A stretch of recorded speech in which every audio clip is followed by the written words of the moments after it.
Welcome to the Chronicles of Nanny, a nanny resource podcast made for nannies by me, a nanny. I am your host, Martha Reddick, and this week we are going to be talking temperament styles with Cady Leinicke. Hi, Cady. Hello, how are you? I'm doing well. How are you? I'm super great. Cady and I have been hanging out for a while, so get ready. It was wonderful to see you. It's been delightful. And we're recording later than we had anticipated because of it, but it's worth it. It's still really great. Yeah. Friendship. And caffeine tomorrow. And caffeine tomorrow. Yeah. Indeed.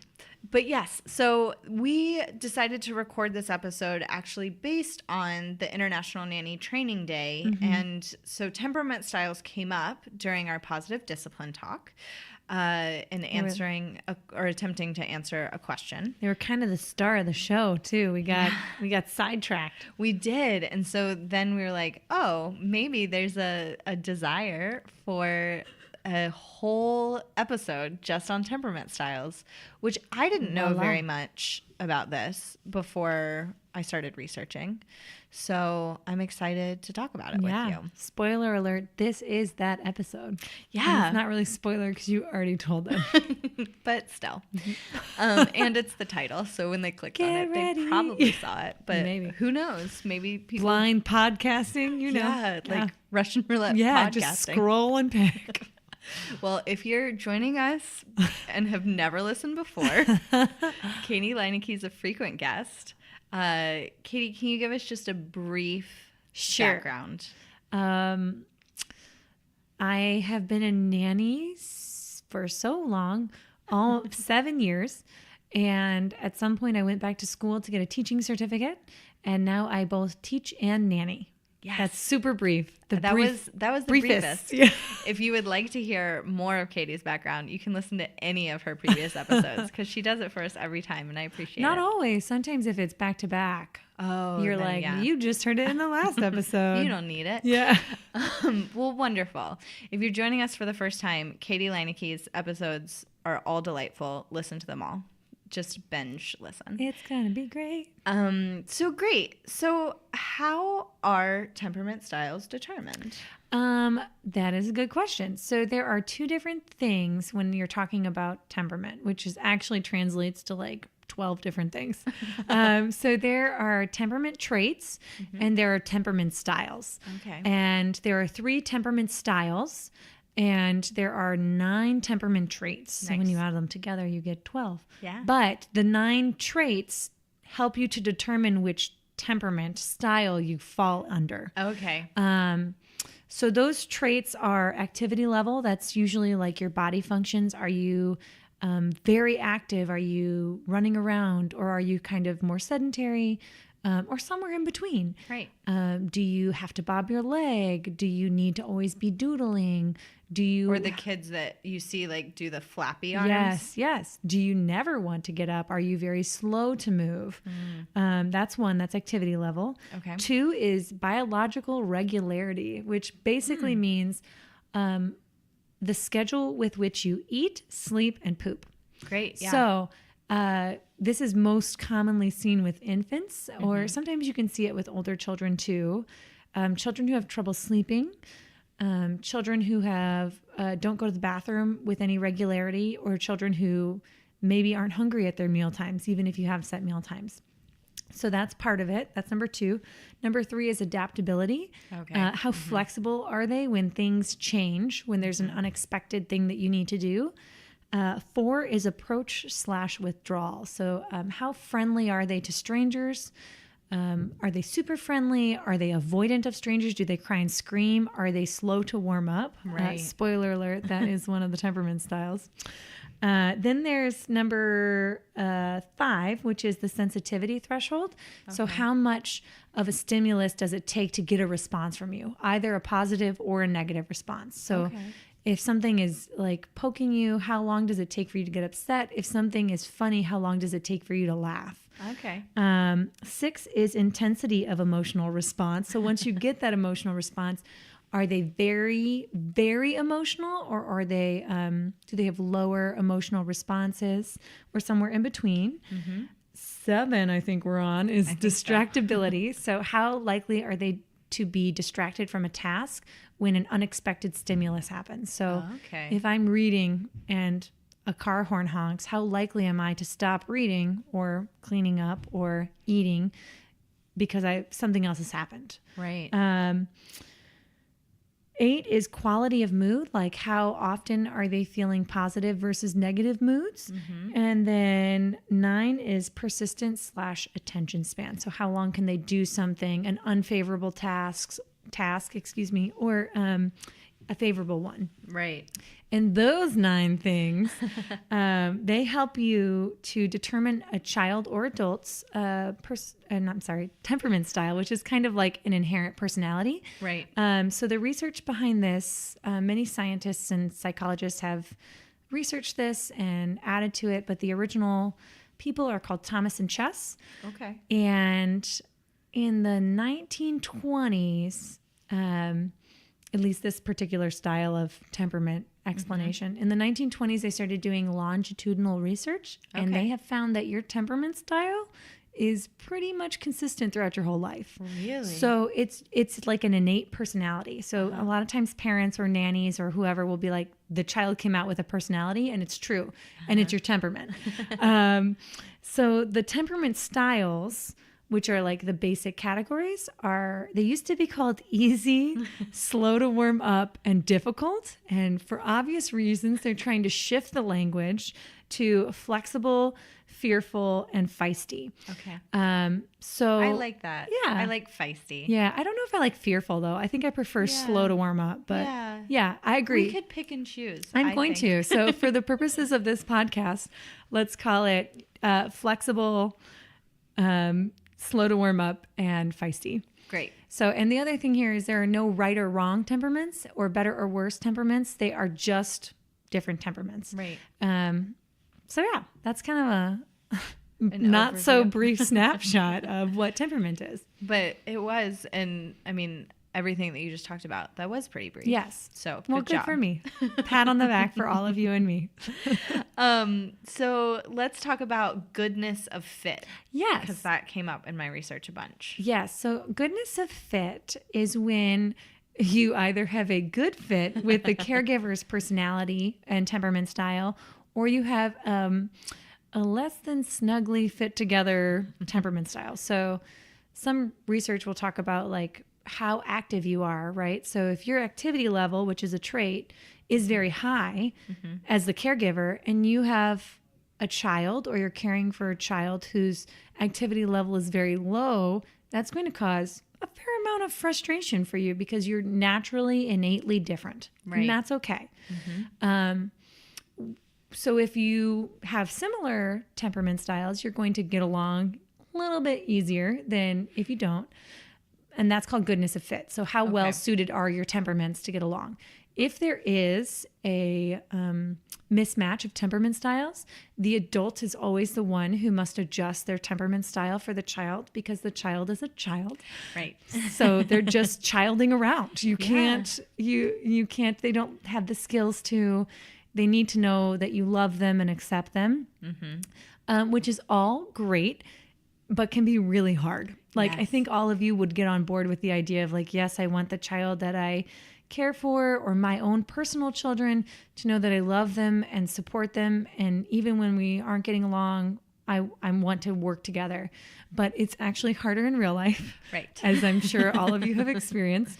So the adult will always adjust or should always adjust for the child. So sometimes if it's like biological irregularity, like, okay, this child doesn't go to the bathroom at a regular interval. What can I do to help this child when they do need to? Right. Or maybe sleeping is hard for this child. I actually have worked with a family before.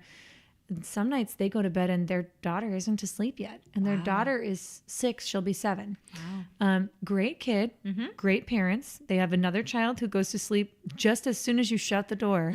So different temperament. Yeah. And they have different views on the world. They're both super fun and very active. So their activity levels are both really high, but their biological regularity is different. Right. And the daughter in fact, at meals, sometimes might not eat at all. Sometimes might eat everything you give her and ask for like bacon and a cheeseburger in addition to it. Interesting. Yeah. So it's really fascinating how they're like sliding scales almost. Yeah. And so they can be dialed way up or dialed way down when you're born. And then it's not one specific set, but like the mass of traits. So, if you have a lot of traits that are slow to warm up, but you also have a few, like maybe you have a lot of biological regularity, or your activity level is low or high or whatever it is. No one trait makes you a specific temperament style, but it's sort of like the continuum of your traits, like where you fall all across them, and they weigh you into which one you're most like. Because very few children will be all one or the other. Yes. Yeah. Yeah. Just like almost all personality tests, I think you're kind of in a zone. Yes, exactly. But yeah, that's so interesting. So can you talk more about which traits lead to which temperament? So like which side of which traits? And I know that we can't. Yes. I can give some, we'll go through the 9 and we'll talk about how they tend to fall. Great. And there's also research on this. So activity level, if you are higher in your activity level zone, you tend to be in the feisty range. Right. Also, if you're extremely low in the activity, you could also end up in the feisty, but it's more high activity and feisty. Yeah. Low activities and slow to warm up. Energy to get out. Yeah, exactly. And then if you're like in the middle in your activity range, you are the flexible child. Right. Biological regularity, high regularity is the flexible child, or easy. So sometimes it helps if you think of their original names for these temperaments. So it's easy because you know when they're going to eat, you know when they're going to sleep. They go to sleep for 3 hours every day at 10 a.m. and then they wake up and then they have a meal and then they go back to sleep after they've pooped. Yep. So that's easy, air quotes. You can't see, but I'm air quoting. She is. Which I probably say in every episode as well. Yeah, but I love it. So that's biological regularity. The feisty or quote unquote difficult child is very irregular. You have no predictable body rhythms of that child. That's very hard. Slow to warm up can sort of fall between any of those categories. Tends to be more in the regular side of like more regular rhythms to their and functions. You can imagine for a child that could be disconcerting too. So I can understand why the ones that aren't on any sort of schedule might fall more into feisty. Your body feels like chaos. Yeah, because you're like, I don't know when I'm gonna go poop. I might be hungry. I think I'm tired. Tired again. Too tired. Yeah. Yeah, for sure. Because it is hard to feel like your body's you don't trust it, basically. Right. Yeah. We talk about that in setting boundaries with children, and we will talk about it in the Temperament podcast. But structure and guidelines help children feel safe, and even in your body rhythms, it helps you feel safe. And think about feeling constipated, listeners. It feels bad. It does. Yes. Yes. So that's biological regularity. Adaptability is the third trait. And so we talked about that's how flexible you are to changes. Obviously, the easy or flexible child is extremely flexible. Right. You're like, hey, change of plans. We actually have to go to the grocery store. I said we were going to play. And they're like, great, okay, whatever. Hope there's samples. But the difficult child has feisty, has a really hard time adjusting to changes. They need a lot of warning that something's going to happen, that it's not going to be what you expected. We talk about this later too, or we will. Yeah. How to support a child who struggles with adaptability. Right. So. Because we do. We know those kids. And that's why you see many nannies being like 5 minutes, 2 minutes, 3 minutes. A child who's slow to warm up or fearful. Again, I don't like the fearful label. Yeah. They're slow to warm up. So they will adapt, and eventually they'll have a positive response usually. Not always, because they're not robots. But oftentimes they'll get there, but they might not like it at first, or they might not be thrilled, which is another reason why time warnings are super helpful for anybody caring for children.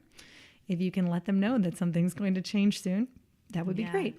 Yeah. Also adding structure to your day can really help you. Yes. For a person or a child who has a temperament style that is lower on the flexibility and adaptability range, because they know what's going to happen. This is the time we run errands. Like this is when we go to the park and play. This is when I have to have a bath. It helps them to know. And you can do visual things for a child if they're too young and show them the pictures. This is what we do.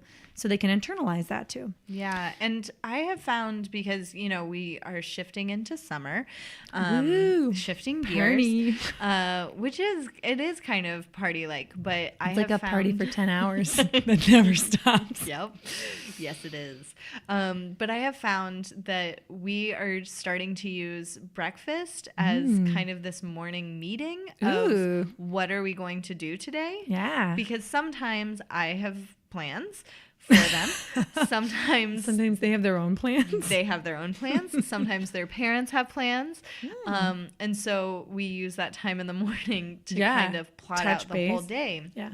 Because there isn't as much structure. Yeah. And going from school, which is pretty structured, to no school, and they are very confused about when the weekends are. Yeah. They're like Maggie Smith's character in Downton Abbey. What is a weekend?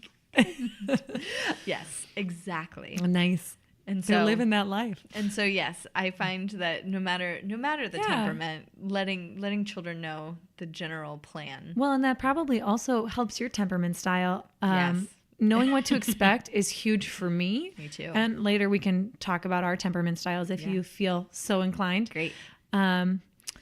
But I, as a caregiver, it might be very important for you to know what to expect too. So that's for sure. That would be a very useful. A lot of times with the child I nanny for now, I'm like, so here are the things we need to do. I'm gonna talk to you about what's happening for the rest of the afternoon. Right. And I'm like, we need to do this, that, and the other. This we can play to. How do you want to divide it up? Yes. Because that also is a great tool for working with a child who might be slower to warm up, and the child I'm with is highly flexible, but they're still a person who has opinions and desires about what they want to do with their day. So for sure. So that's adaptability. Approach withdrawal, which was the fourth trait. Did you get your question answered before that? I did. Good? Okay. Yeah, thank you. Children who will approach strangers with total ease are generally the flexible child. Also not super great as a caregiver. You're like, I want you to be kind to other people, but I don't want you to like jump in their van and go with them if they show you their dog. Or help them find a puppy. Yes, exactly. Children should never help adults.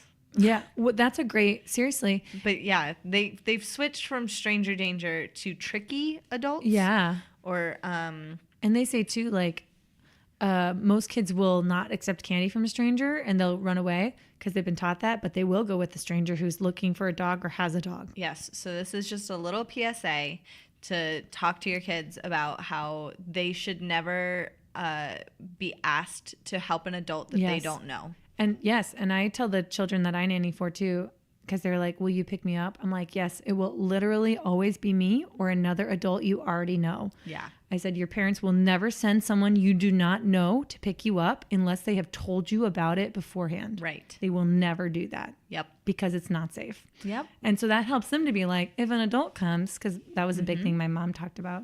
She was like, you never go with a person, even if they say my first and last name. You never go with them if you don't know them. Do you understand? But as a kid, you don't know. Right. So you're like, oh, you know my mom? Okay. It's worth She said to come about. with you. Yes. Yeah. So Side a note. lot of approach, while flexible in temperament style, not always the greatest. Right. The opposite of that is the withdrawal, and like the extreme withdrawal, kicking, screaming, crying, don't talk to me, I hate you.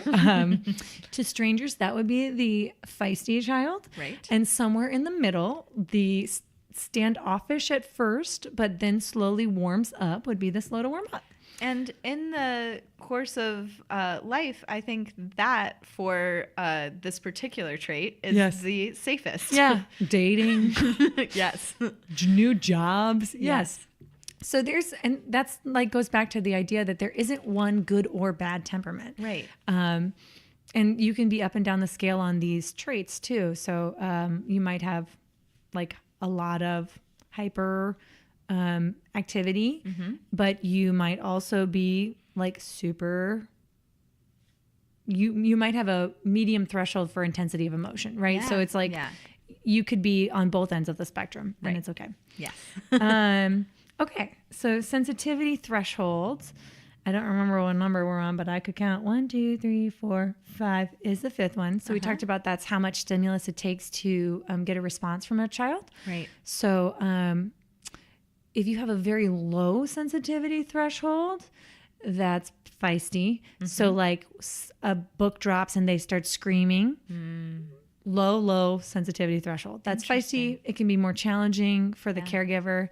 Oh, my stepdad Yeah. has that. Yeah. That particular trait. It's interesting, If isn't it? like a door slams, you see Agitated. him get upset. Yeah. It's really fascinating. It stays with you. Yeah. I think that's so interesting. I wonder if I you do too. asked him if he would say like, yes, I've had that my whole life. Probably. Probably. Yeah. He's had it my whole life. I So. wonder too if he would be that way throughout all like stimulus, like if it's just noises or if it's like noises and like how itchy something is. So like it has to do with like your body as well. Like it's basically your sensory input. Yeah. And how much input does it take to get some kind of response from you? Yeah. So like somebody who doesn't like a lot of bold flavors, they might have a lower sensitivity threshold because they're like, this is too much flavor. So they might eat more bland foods. So that's feisty. A higher sensitivity threshold can be, this is kind of like one of those two where it's like, it kind of depends on how it pairs with other traits. So usually like the medium here for this one is like, because if something hurts you, you should respond. So that can be slow to warm up, or it could be flexible. Certainly having a high sensitivity threshold can be a sign of many other like things going on with the child that you should probably have a specialist look at, because it can run with sensory input issues where like your brain isn't processing your sensory input. So at that point, I would recommend seeing an OT, which is an occupational therapist. So that's a whole nother issue. Like if you're touching something hot and you don't notice, or you see the child needs a lot of squeezing or running into things, some children will hit their head into walls because they have a low sensitivity threshold or a high sensitivity threshold, and they're looking for input and they're not getting it because their threshold's so high. Yeah. So sometimes you see it on the autism spectrum, but also it can just be a sensory issue. Yeah. In which case an OT can help you get a sensory diet for the child. So worth it. 6 is intensity of emotional response. So once you do, like we said, get that response, what does it look like? And this can be for the feisty child, it's a high emotional response, and that can be positive or negative. Right. They can like scream and laugh and be delighted, or they can scream and cry and be very upset, or scream and be enraged, or it's just like the intensity is like through the roof. So high tends to be feisty. Low, I guess it could be slow to warm up. That one's kind of more it has more flexibility than the other ones. And then for my brain is like a jumble of like all these words because I'm saying them so much. We're juggling flexible, 9 things. Yes. The flexible child tends to be sort of appropriately paired, if you will. Not really, but like their responses seem to fit what's happened. Right. Although I would say personally that all responses often fit it because there's an emotional thing happening for the child. Certainly your behavior is different than your emotional response. So that's some gray area there. Like you can't control your feelings, but you can control how you act. So there's a line, which we can talk about too when we talk about supporting these temperament styles.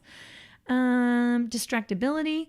So if you have high distractibility, you're usually on the feisty threshold. If you have low distractibility that can be flexible, that can be slow to warm up. Also in the middle, it can be flexible or slow to warm up. Also, sometimes you want your child to be distractible because you might be trying to speak to them. Yes. And they might just be reading, playing, just tuning you out basically because they're so literally focused. Don't hear you. Yeah, exactly. So I've been experiencing that a lot lately. Yeah. It's hard because it's so frustrating as an adult. I know we talked about that at International Nanny Training Day about like sometimes it takes an additional new stimulus, not just your voice, but like touching them or getting next to them so that they can see you, so that it brings you back into their world for a minute. Yeah. So that can be both. I did the what color are my eyes today did it trick. But then he was like, what color are my eyes today? You're like, another good question. Yes. Were they different than usual or were they the same? They were the same, but I tried to make it special. Tell them about the trick. Oh, so the trick is when you want to tell a child something and they seem distracted, that you get down on their level and say, hey, what color are my eyes today? Because a lot of times kids don't know that eyes stay the same color. But I was told that my eyes were black. See, you get a lot of interesting answers too. And my eyes are green. You have like hazily though, I would count. So yours kind of changed. Mine are girl kind with of kaleidoscope tricky. eyes. Yeah. But black was not what I expected. Yeah. But sometimes you get white too. You're like, well, that's true. That's accurate. Part of them are white. And that helps them too to know that this is not like an admonishment. You're like just needing them to listen. Yeah. You just got to talk to them about something for a minute. And usually the children will crack a smile too. And they'll be like, what color are your eyes today? Yep. And then sometimes ask you what color their eyes are. Yes, I love that. Me too. That's awesome. So yes, great tip for limiting the effect of distractibility. Yeah. Okay, great. And then 8 is quality of mood. So how often are they in a positive or negative mood? Right. And in between, slow to warm up's usually in the middle. Flexible is usually on the positive range, and feisty is usually on the negative range. Although certainly all those children can experience all those emotions, because that's how humans work. And then the last one is persistence/attention span.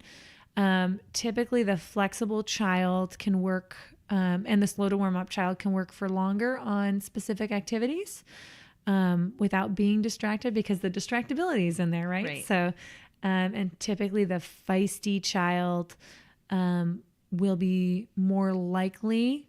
Actually, that's not true. I think they can fall on both ends of the spectrum. Okay. So they can either be extremely persistent, so much so that it's like, please just let me help you. Or they can be on the other end of the... I can't do it. Yes, exactly. So are some children, do they just live at both ends of that spectrum? Sometimes, yeah. So sometimes you want help, but you don't want help. Right. Me too. Yeah, me too. And that's how I live sometimes. I'm like, I wanted you to help, but I didn't want to have to tell you. It took me a long time to stop dating like that. Yeah. Where it's like, and then they'll do the thing. This is my dating life. They'll be like, oh, well, I did it. And I'll be like, well, no, I don't even want you to because I had to tell you. Right. So like, that's kind of one of those things with like persistence and, Yep. But it's like you can want both because we're complex. Yeah. Complex, beautiful souls. Yes. So does that help? That kind of a walkthrough. So much. Yeah. Thank you. And so it matters too, because you're like, well, Cady, you said some of them count for both, and they do. And it matters in relationship to the other 9 traits. Right. So if some might be like middle of the road and they could go either way, but depending on how your other 8 traits would fall, you would be categorized into one of these temperament styles. Great. Yeah. That was very helpful. Sure, welcome. So let's talk about how we support these temperament styles. Yeah. Because that's our job. I would love that. So first, I would love to start with the flexible child because it can be easy to overlook this child, right? Yeah. Because this child is positive, we've heard, regular, with their body functions. They sleep regularly. They are mostly in a good mood. Yes, they're usually able to be highly focused at a task, low distractibility. their activity levels sort of at homeostasis for the most part. So it's easy to be like, that kid's fine without me, right? And like kind of go live your life. Yeah. And if you have multiple personality, temperament styles, I should say, because personality style is different. Yeah. If you have multiple temperament styles in the same household and one is feisty or slow to warm up, in addition to this quote unquote easy or flexible child, it can be very easy to put that child on a back burner. Right. Yeah. I would say don't do that. Yeah. Each child needs your time and attention. They need personalized time and attention and affection, no matter what temperament style they are. Right. So just making sure, I mean, that's really the main thing you can do for this temperament style is make sure that they are getting time and attention with you.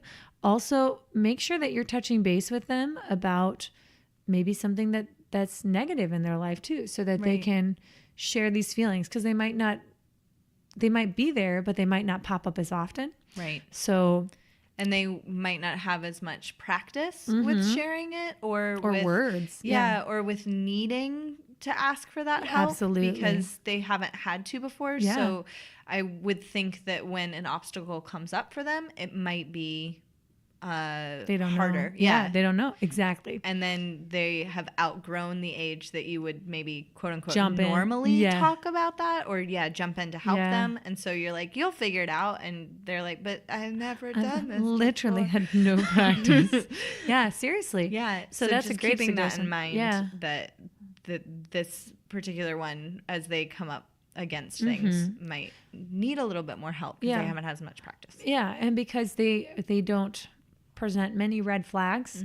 So it's easy to put their development in those social emotional areas on a back burner, but they need just as much encouragement and guidance as the others. Sometimes the others will need a different kind of support from you, but they're still a child and they still have feelings. And it's even with a flexible personality or temperament style. I wonder how many times I'm going to say that tonight. Even with a flexible temperament style, you can still experience great pain and sadness and frustration, and people are going to do things to you that you don't like. And even if you're adaptable and you can let it go later, you're still going to have to deal with and process those emotions. So that's really important. And correct me if I'm wrong, but it seems to me that the flexible temperament style is potentially where a lot of the people pleasers live. Yeah, I could see that. I haven't done any personal longitudinal research, but I could see that very easily because also I think slow to warm up could as well. Yeah. Although they're probably less likely to jump on board immediately. But yeah, because if you tend to be more quote unquote go with the flow. Right. And usually more positive. So you're more likely to cater to other people maybe, especially if there's a bolder temperament style living in your house or in your classroom or happens to be your best friend, because all these temperament styles get along with each other. Yeah. And, or sometimes they don't, but sometimes they do. And sometimes you might be married to someone with a drastically different temperament, or my boyfriend has a drastically different temperament than me. Even like sleep functions and how he eats and like time of like, he like no schedule for that one. And I'm like highly scheduled. Let's plan out my day to the 15-minute intervals. Yeah. So we're very different, but we love each other. He's amazing. Right. So sometimes they can help each other grow and they can be naturally attractive to each other. Right. So yeah, I just was thinking about that because that's something, you and I struggle with. Yeah. And I think Helping them. a lot of nannies are potential people pleasers. Yeah. And so just keeping that in mind. That's true. To not like create more people pleasers. It might be good to help them learn boundaries in that way about like, how do you, so maybe that's the goal also for this easy/flexible temperament is to, how do you help them say no to people? Yeah. And how do you help them know when they really do or don't want to do something? And like, cause that's a hard barometer to read, especially if people have mowed it down your whole life. Yep. So yeah, that's a really great suggestion. Yeah, thanks. Yeah. You're like, it's like I do this professionally. I learned from watching you. No, I'm sure that's not true.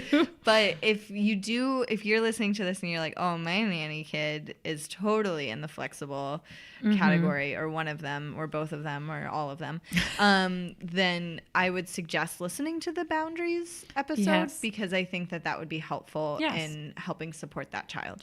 The boundaries episode will also help you with the feisty temperament, I will say, for how you are willing to be treated. Right. Because everyone must know that there are limits to what everyone will tolerate behavior-wise. Yep. So just go listen to the boundaries episode. And the if power you struggles haven't listened to it in a while, just like listen to it again. And yes, the power struggles will also really help. Good. Power struggles with kids, power struggles with parents. Yeah. Because parents also have I temperament loved all styles. those episodes. Yep. Yeah. Great. So let's talk about slow to warm up. Yes. How we can support them. So slow to warm up, this is primarily where you need a lot of warnings for like 5 minutes until we leave. Sometimes I do like, I'm going to warn you at 10 minutes and 5 minutes and 2 minutes before I even get to, like, I'm like, this is how this is going to go down. Right. So mentioning to the children what your plan is, be very clear with them about what's going to happen. Some of these are similar for the feisty temperament too. So some experts suggest rehearsing anticipated changes or uncomfortable things. So if you're starting at a new school, maybe for a week, you drive up to the school, you walk up to the door, and then you're like, and this is what will happen next. Right. And so they have something in their mind. So because the warming up period is happening before school starts. Right. So on the first day of school, it's an easier transition for you because you've already put in the work. So that's something that I would recommend. And other people would recommend. Try not to pressure the child to kiss grandma or shake hands or give this stranger a hug. First of all, body autonomy. Yes. And secondly, they're going to warm up is the whole idea here is that you don't need to call them shy.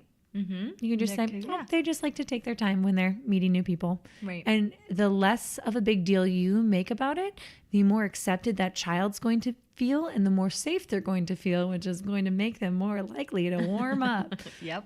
But if they feel forced, they're going to dig in deeper and withdraw further. Right. Because who likes to be forced to do something? Not I. No one. Yeah. I don't know anybody who is like, I love it. Yeah. And then some of the other tactics that we're going to talk about are feisty and slow to warm up. Okay, so great. We can transition to that. Transition right in. Okay, this one is where I have the most notes I wrote down. And that's probably because it's where a lot of caregivers struggle the most is how to care for and love and help the feisty children grow. How to help them have not an easier life, but more natural responses and social interactions that are pro-social, right? How do I encourage sharing and kindness and honesty? Those are called pro-social skills, which leads into a bigger thing called democratic life skills, which is what preschool teachers teach. Yeah. And that's why the more money or for every dollar you spend on quality early childhood education, I think in California, they did a study, you save like hundreds of thousands of dollars per person. Yeah, for penitentiary fees. So I'd have to look that up. Maybe we can link you to it on the page. But it's like, it's because they're learning these pro-social skills, these democratic life skills. Right. And just so you guys listening know that this temperament style, feisty, is the reason that we're doing this, because we had a question about a baby who was just consistently crying. Yes. There was nothing like no colic. The nanny was like, I've fed her or him. I can't remember. I think it's a boy. I fed him. He's well rested. Yeah. I pick him up and then he's happy for a few minutes and then he doesn't want to be up anymore. So that's where all of this started. And it's stressful too. That nanny expressed fear of being like, I'm afraid the mom's going to fire me. Right. And the mom has a nanny cam and the mom's like, he's crying. Why is he crying?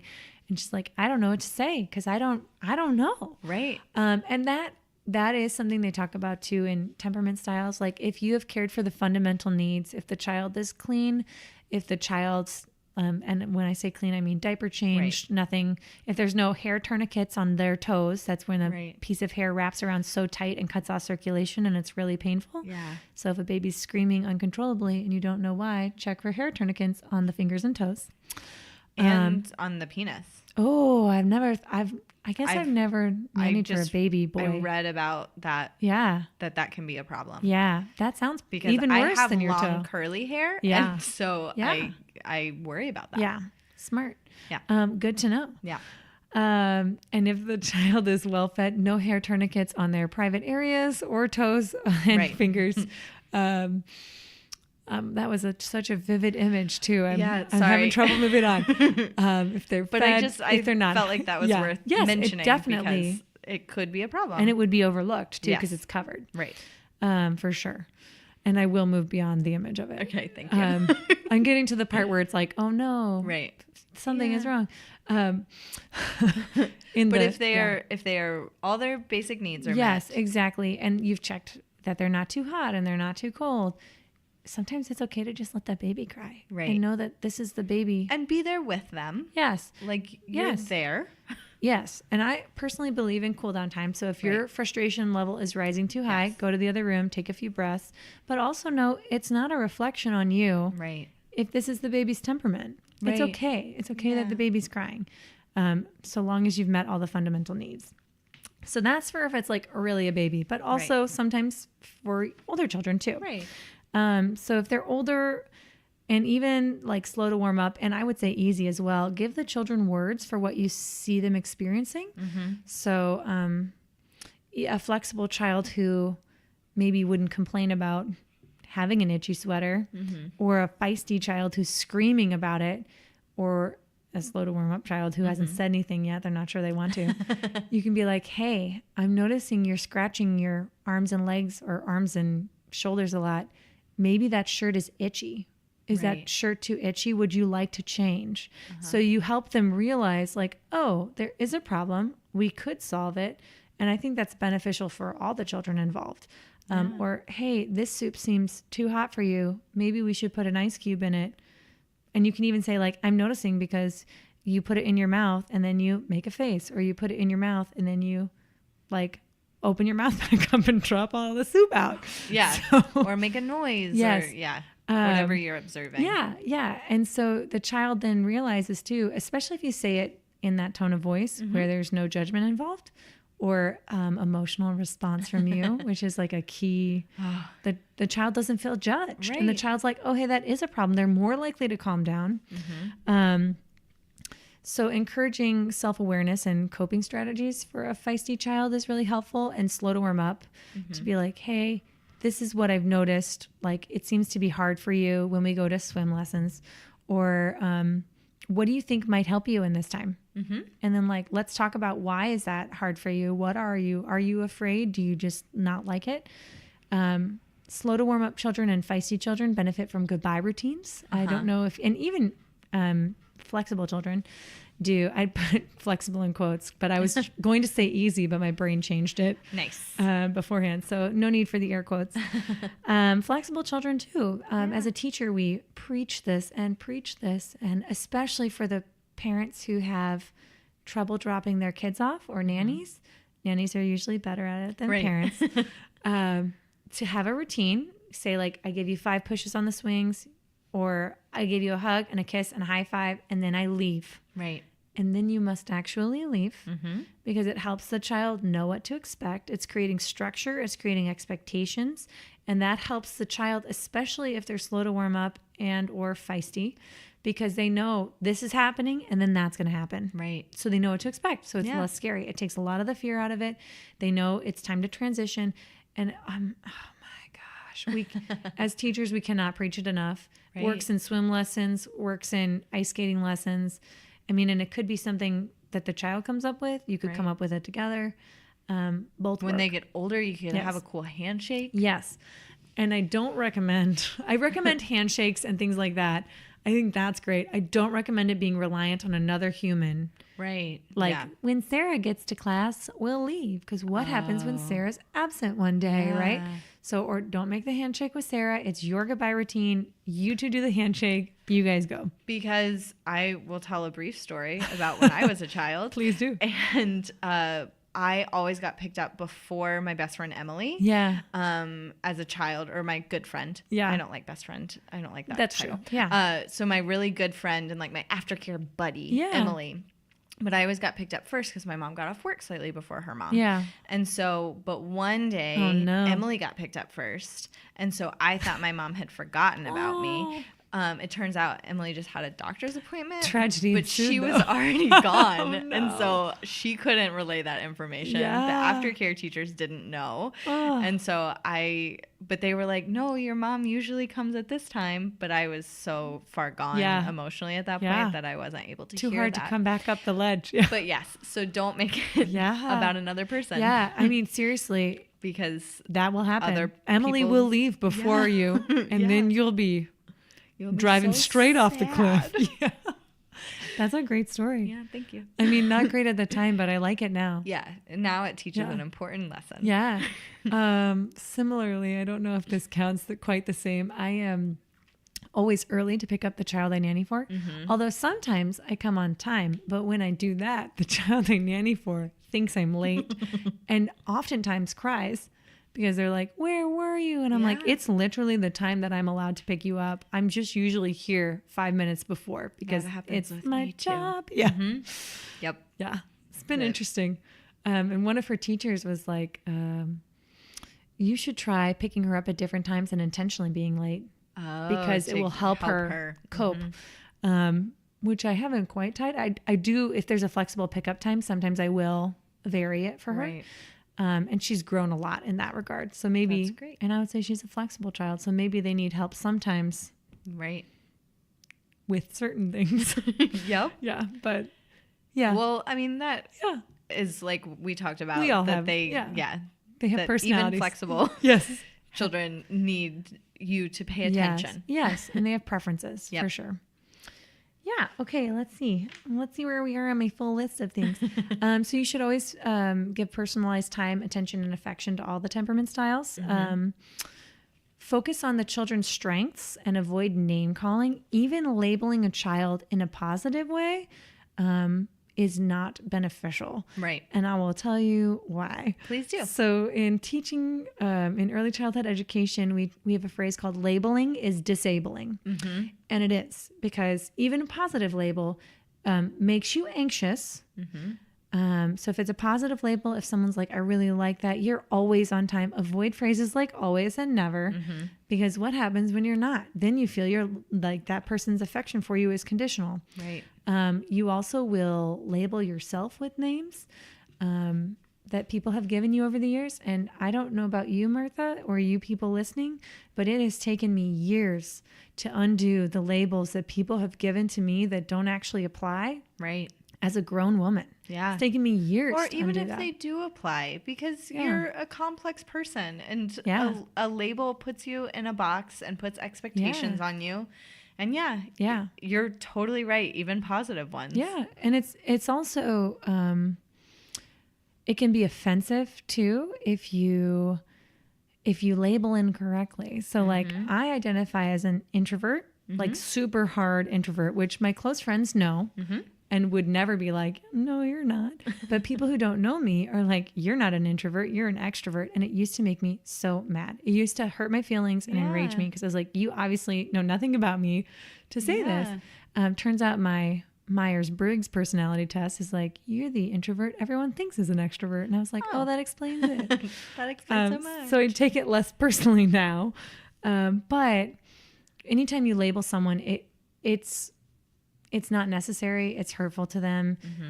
Or if it's not hurtful, it creates pressure to fulfill expectations. And you don't need to do that to a child or just a child. Yeah. You don't need to make them feel like your love is conditional on how flexible they are. Or like, oh, you're so flexible.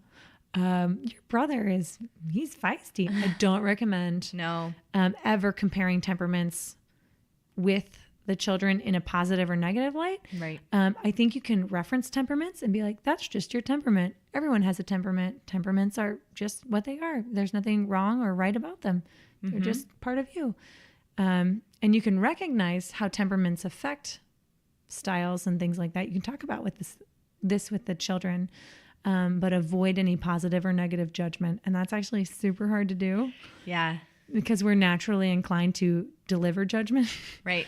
So try not to. And also keep in mind that children are probably naturally inclined to hear judgment. Yes. So you're naturally inclined to deliver it. Yes. They're naturally inclined to hear it. So just keep that in mind and be extra special careful. Yes, especially a child who is feisty or slow to warm up in a family that is not, because you are more likely to be, you can sense that you are frustrating your family members. And that's really hard. And that feels really bad. And you already worry probably that maybe they won't love you at one point.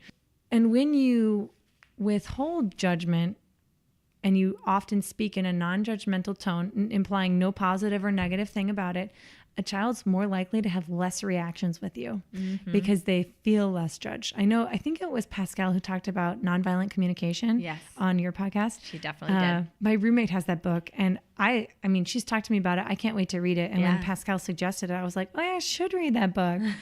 And then you'll let me borrow it. Yes. Yeah. Thank you. I mean, and just the things my roommate has told me, some of it I've learned from a book called Tell Me No Lies, which I think we've talked about on this podcast about lie inviting behavior.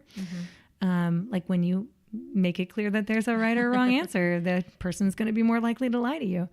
So that kind of stuff, you can actually change your child's response pattern by lowering like judgment speech. Right. So that's kind of an important thing to remember if your child. Yeah. And keeping in mind that, I mean, I don't know about all children. This is totally from my personal experience. But in school, there often is a right or wrong answer, or it's presented in that way. Yes. And so that habit is being formed. Yeah.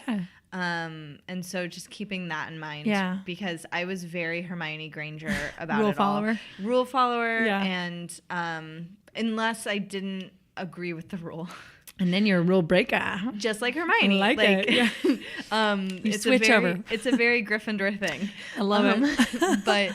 But yes, I just keep that in mind that at school there's right and wrong, and it's a little bit more divided. Yeah. And you have the flexibility as a nanny to help them grow in this way. Absolutely. And when you have tools like Tell Me More, or today we were making the child I nanny for lunch to go to camp.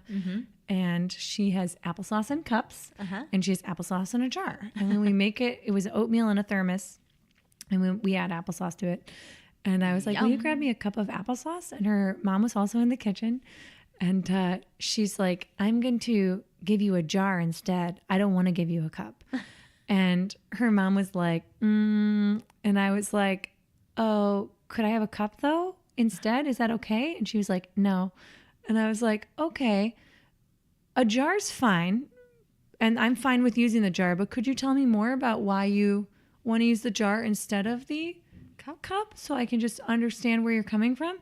And she had zero, like she didn't try to fight me. Her tone was totally fine. Like it was not aggressive in any way. Right. And she was like, yeah, I just want to save the cups for when we don't have jars. And I was like, all right. Yeah. And her mom was like, you're so nice. And I was like, well, it's also the education in this that helps. But that kind of, it can stop a fight in its tracks if you don't judge and you're open-minded. Like you said, there's no right or wrong. And just. Were you also like, then can you also bring me a spoon? No, I didn't. I'm really good at pouring things without needing spoons. Oh, okay, great. Yeah. When we started making her oatmeal, when I started with them, like, almost 4 years ago now, what happened was, we would use like 8 spoons because it's like flax and brown sugar applesauce and cinnamon and salt and nut mix, which is her allergy mix of nuts, so that she retains her immunity to her former allergies. Oh. And raisins. So it's like we were using like 5, and then there was like a mixing spoon, and then there was a tasting spoon. Now we use 1 spoon because I've streamlined the process. Nice. I shake it all out of the bag. Well done. Or the jar or the applesauce cup. But yeah, so it's just being open-minded, and that will help you so much if you can try to think about things from the child's perspective, to think about ways that they could be right. And also, who cares who's right a lot of Yeah. times, you know? Is the relationship more important than being right? The answer is pretty much always no, if it's a valuable relationship in your life. Wait, is the relationship more important than being right? So the answer I is meant the yes. other way. Yeah. Okay. Yeah, I saw you squint your eyes. The answer is I was always just yes. doing the It's math never from- more important to Yeah. be right than it is to maintain a positive relationship with the people you love. Exactly. That's the point. Yes. Yes. My bad. No. It's probably late now. I don't know what time It's it is. very late. It's 9:30. Woo! That's my Cinderella time. Yes. No, but yes. So that's a really great tactic for helping with feisty children or any child, really. Yeah. Um, That one's well worth exploring, no matter who you're naming absolutely. for. Or Absolutely. just speaking with. Yes, or adults or your loved ones. Yes. For people or children who have high distractibility, speaking in short, simple directions really helps you get the results you're looking for, the cooperation you're needing. I think there's a thing about men and women too, where they were like, men stop listening after 4 minutes. So you should try to get in the most important points in those first 4 minutes because they're done after that. Yeah. There's a podcast called The Notable Woman that my friend Kristen Downs makes, and she had a guest on that talked about the difference in raising girls and boys, which I know I've also done an episode on that, but she had I think you did too. yeah, I might have. But she had a person on that was talking about how boys and language, especially early in their life, and how telling a boy, you know, you need to put on your shoes and then we can go to the park is too much. Yeah. First shoes, then park. Yeah. That's to just cut out all that language. So that's how they teach you in schools too. So I work with 3 and 4 year olds in school. The child I nanny for will be 8. I've worked all around the range though, like 6 months, 3 months, up to I think 10 maybe. But it's important because sometimes it's hard, and it's, I mean, for me too, right? Like, can you go over that one more time, what I'm supposed to do? So the younger they are too, especially if you can use a first then statement and with the least amount of words possible. Right. And developmentally, they can't really follow a 3-step command until they're 4. So keep that in mind. Shorten it down. So also another way to support children who are of a feisty or a slow to warm up temperament is to limit their choices. So this might sound like a negative, but it's actually helpful because it takes away the overwhelming part of choosing something from like, imagine if I've experienced this once in the grocery store.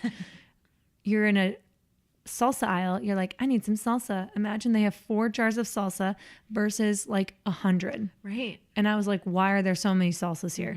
And I was paralyzed. I didn't know what to do. Children also feel that way, but they have less skills and less executive functioning skills at this point to think through their problems. So if you're like, would you like to go to the park or would you like to take your bath right now? And offering choices gives them a sense of control, Right. which helps them to feel more regulated in their own body, a better sense of dignity. You're less likely to get a meltdown. So So some choices, and we've talked about letting kids pick their own clothing. Yes. But potentially working up from you lay out 3 outfits or 3 shirts, and like you pick the pants, or you can work your way up to eventually they can choose from anything if they're ready. Yeah. If and when they're ready. Or some kids This just is our like school you drawer. to like help. Yeah. Some kids you're like, I'm wanting you to help yourself now. Yes. Yeah, that's a hard stage to be in where they're like, can you help? I'm like, I can, but I'm also working on you solving the problem by yourself right now. So Oh, yes. I'm going to suggest you just, instead of the thing you want me to hold, you just take that thing and put it on the ground and then take the thing you need and then put that other thing back. But I want you to help me. I know you do. I hear that you want me to help you. And I want you to learn some problem solving by yourself tactics. Yes. Yes. So limiting choices, offering dignified choices. It's all very important for children who are struggling. I think the shirt idea is great for like, this is like even laying out the choices that helps them as they work up. Kind of scaffolding is what they call it a lot of times. Respect their preferences. Likewise, so if they're like, "Ooh, I hate this shirt. It's itchy." So maybe you could be like, "Let's talk to your parents and see if we can donate it." Right. With the child I nanny for, we go through her drawers together, and she makes a pile of things she thinks she's never going to wear, things that she just doesn't like, or things that she thinks won't fit her anymore. Okay. And then we put them in a pile for her mom and dad to review to make sure we're not like donating grandma's old confirmation sweater or whatever it is. So they go through it, and then I take it to the donation store, whatever's left in the pile. But that helps the child voice their autonomy and helps them learn to sort of self-advocate for what they will and won't do and what they do and don't want.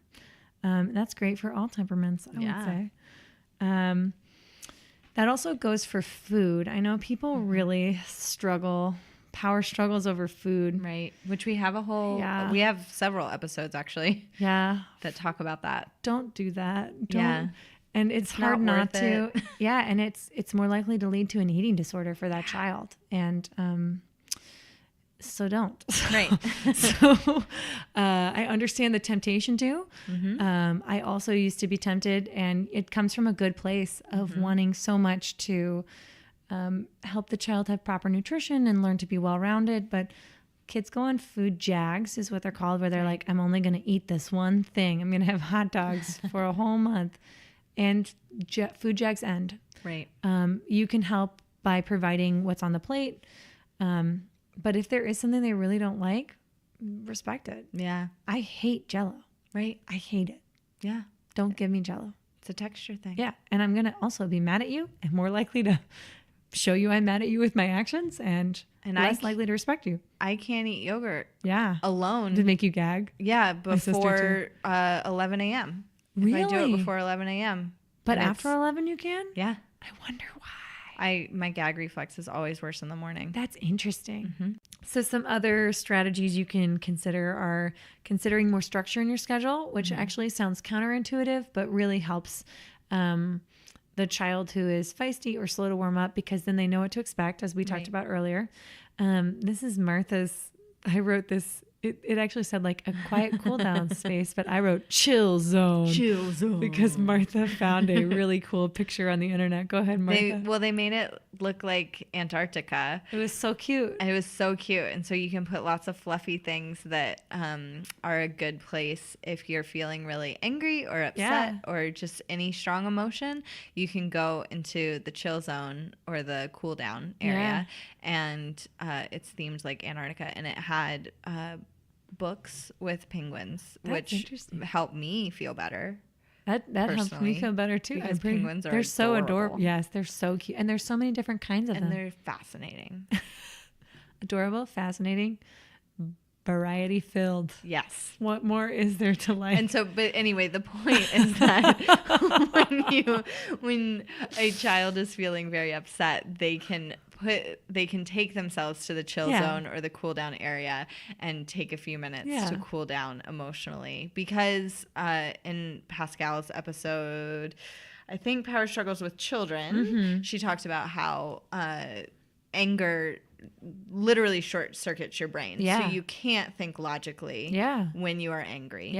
And so some psychologists call it your lizard brain. It activates your lizard brain, which is like fight or flighty. Fight, flight, or freeze. Which is, yes, exactly. From a book Martha had me read. Yes. Which is why you may notice you have a hard time working out conflicts with people when you're mad. So, and I think Pascal, one of her episodes, I think it was the parent one. She was like, literally, never talk about things when you're angry about them. That's a sign you're not ready to talk about it yet. If you're having an emotional response. Yeah, for sure. And also, interestingly, I don't know if I've told you about this on the podcast or in person or just as a fun fact, because Martha and I like to share them. We do. So I want the listeners to do it too. Think of a time where you felt something really, like a really strong emotion. Or like anxiety, like think about that right now. Okay. And now think of the color eggplant. Okay. And now think of the taste of pepper and salt in your mouth. And now think of an ice cube on your skin. Okay. Are you still feeling those feelings of anxiety and fear or whatever you felt? No. That's because your sensory brain can't be engaged at the same time your feeling brain is engaged. Nice. So if you are having a high emotional response, or the child you're caring for, perhaps a feisty one, is having a high emotional response, engaging a different part of their brain short circuits their feeling brain. Yeah. Sometimes there's a time and a place for that. Sometimes there's not. Right. Because sometimes they need to feel it. Is that called grounding? I don't remember. There is there's a strategy called grounding for people with anxiety where it's, I can't remember. My friend told me about it, but it's like 5 things you see, 4 things you maybe hear, and then taste, touch, and smell. Right. And I don't know the order of them, but that's the effect. I think that's the same idea. Is like it brings you out of your anxious response. So that's a fun tactic you can also try with children who are feisty, or having and you're working any child. on counting. Yes, exactly. Also works great for you when you're having an emotional response. Because we do. Yeah. We're humans. Yes. And that comes with coaching self-control, which is another thing that you need to help feisty or slow to warm up children experience, even flexible children, to be like, hey, if they're yelling, that's actually too loud for my ears. It's hard to hear you. I had a child this past week who was like, I kept having to ask them what they were saying because I don't know why. I just couldn't hear it. I was also doing the dishes and they were like facing away from me. And I was like, what?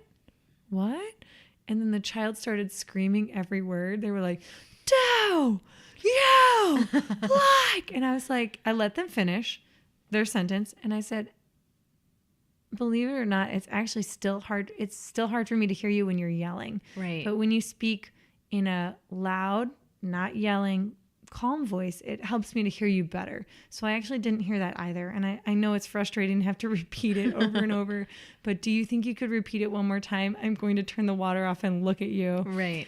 And the child did with no problem. Yeah. But saying things like, that's too loud, or I know you're upset.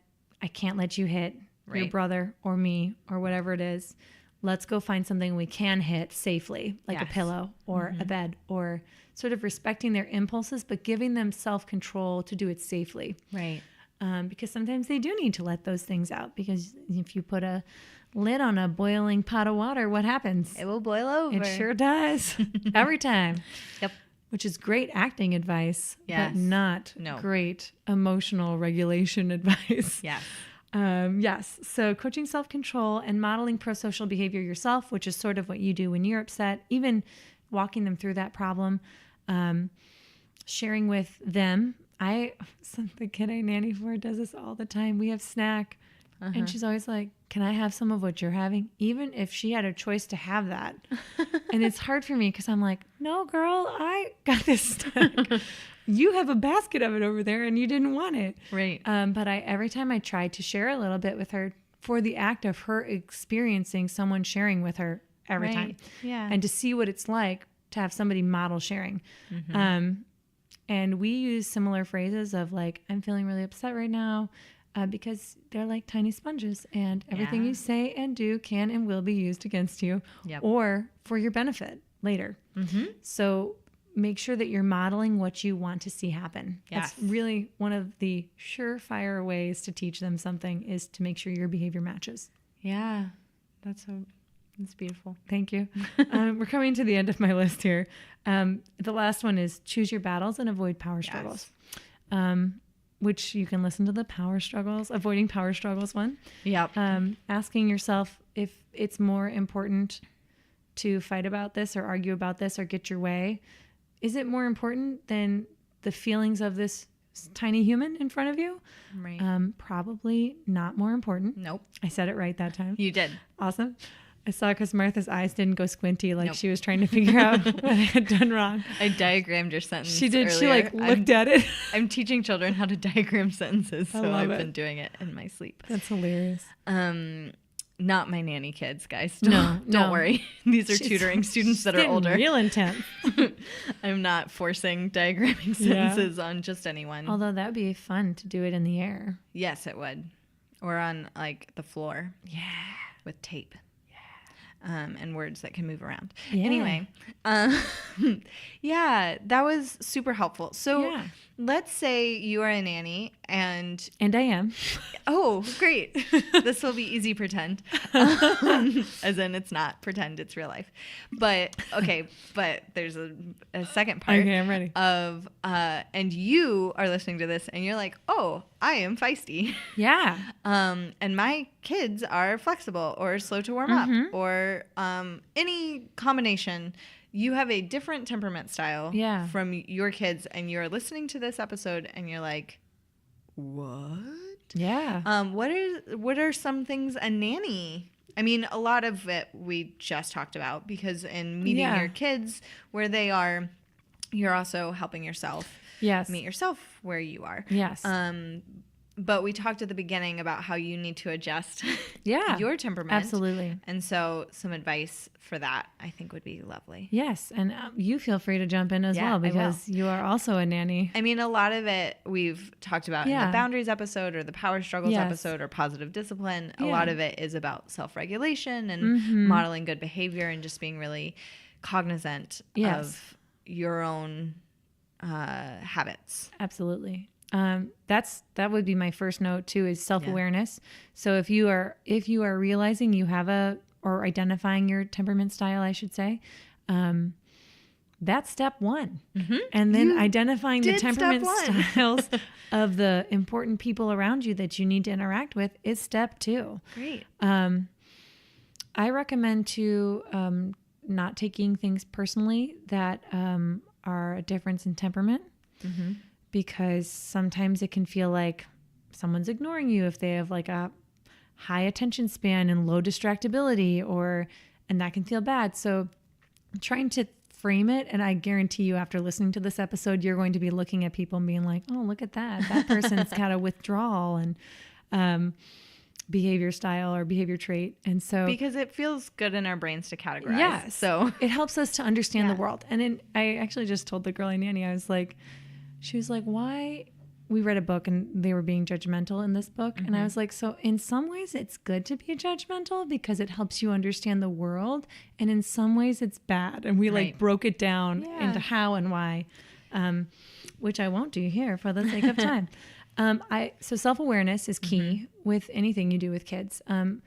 Anything too that you can do to calm yourself and remind yourself. Mantras are really helpful in these things. I tend to count to 20, just whenever, whenever I'm frustrated or if I'm waiting for a response from someone, I will count to 20 before I say anything else sometimes because kids, their speech portion of their brain, while their comprehensive language is larger when they're younger than, their receptive language is larger than their active vocabulary. Right. And it takes some time to actually think about what they want to say, then spit it back out towards you. Right. And so it takes time. So not expecting an immediate response. And keeping in mind, you can't unsay words. Yes, absolutely. So you can work to fix the hurt that words might have done, but you can't unsay them. Yeah. So slow and steady wins this race. Yeah.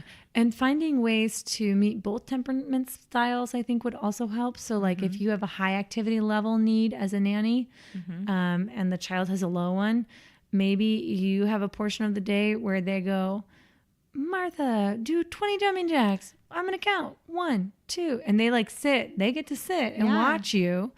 And you do the activity. So you can balance both. You can meet the needs of both. Or that would be a great activity if you have 2 children with different temperament. Yeah. Twister would be a good way to do that too, because someone has to be the spinner. Right. Finding ways to include everybody. Try not to exclude people just because they're not the same temperament style as maybe you and one of the children or 2 of the children, whatever it is. Obstacle courses are also great for that. Yeah. You need a timer. Somebody's got to time that. So, finding ways to meet those needs. I would also say if you, for me, I sometimes need quiet time. The child that I nanny for could and would talk to me all day long, which is great. And I love talking to her. And sometimes her mom's she comes home and the kid's bouncing around and she's like, is she like this all day? And I was like, sometimes she is, yeah. But we have created a schedule. So, and that's partly because I do well with schedules. She knows what to expect. She's got a portion of play alone time. We have like several portions of the day where we play together in intervals that we both find digestible. Right. We have reading time together. She has time to practice the piano. We have days where we forget it all and go have an adventure. Yeah. So that way she does take an hour of quiet time too, although she gets to choose between 45 minutes to an hour, what she wants to take that day.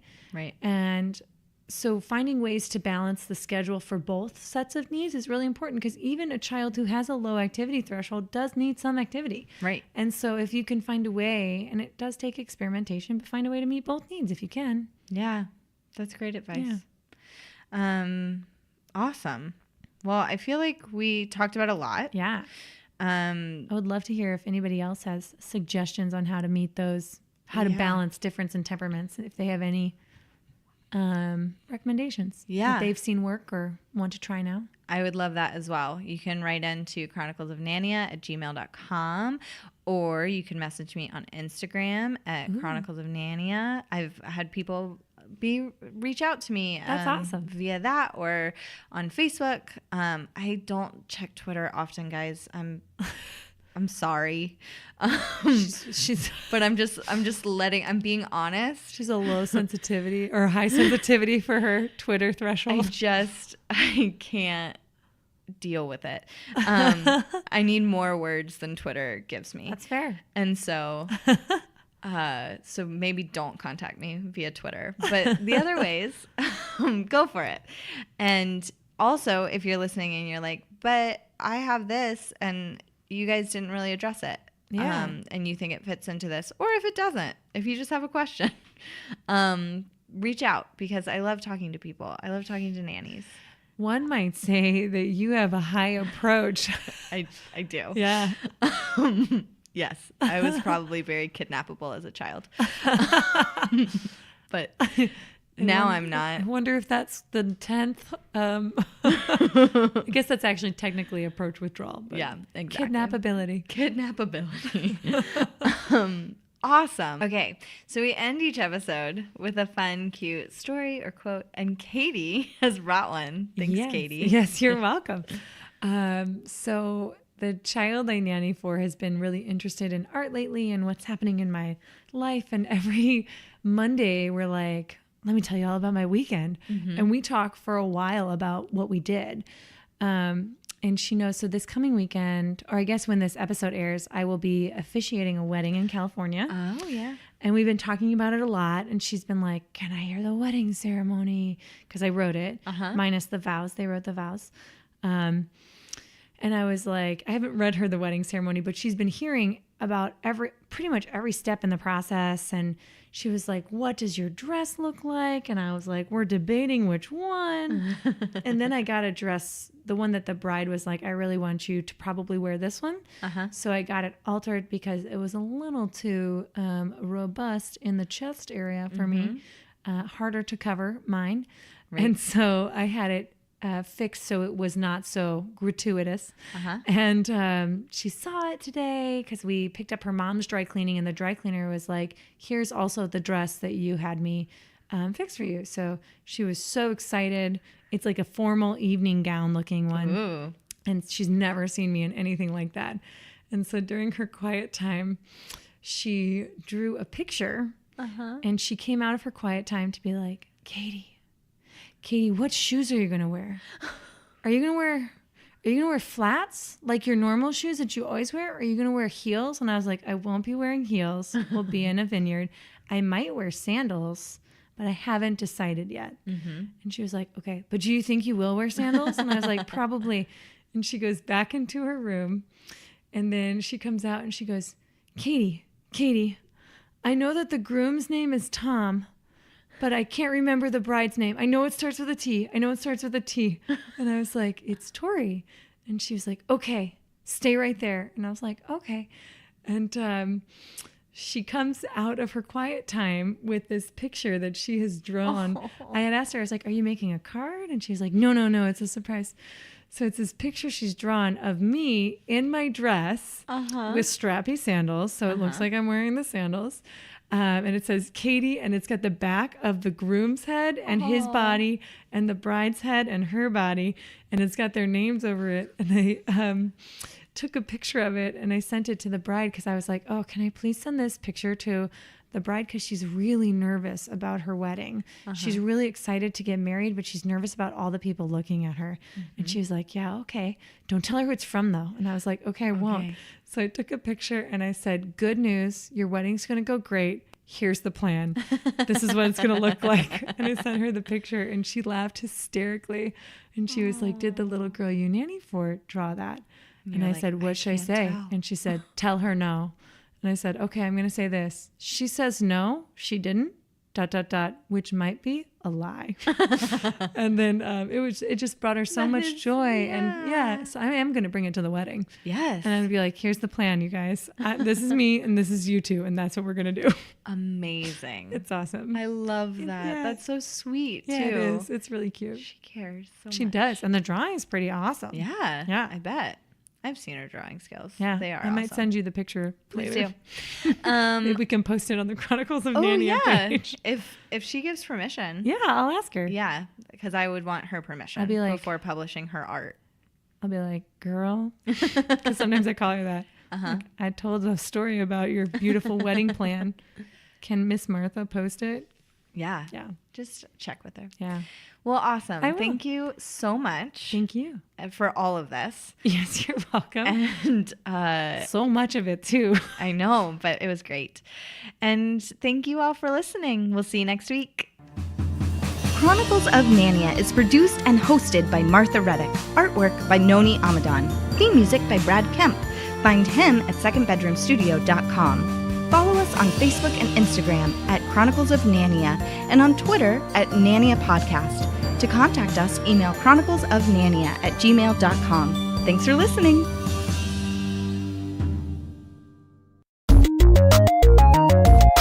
This show has been brought to you by Machine Culture.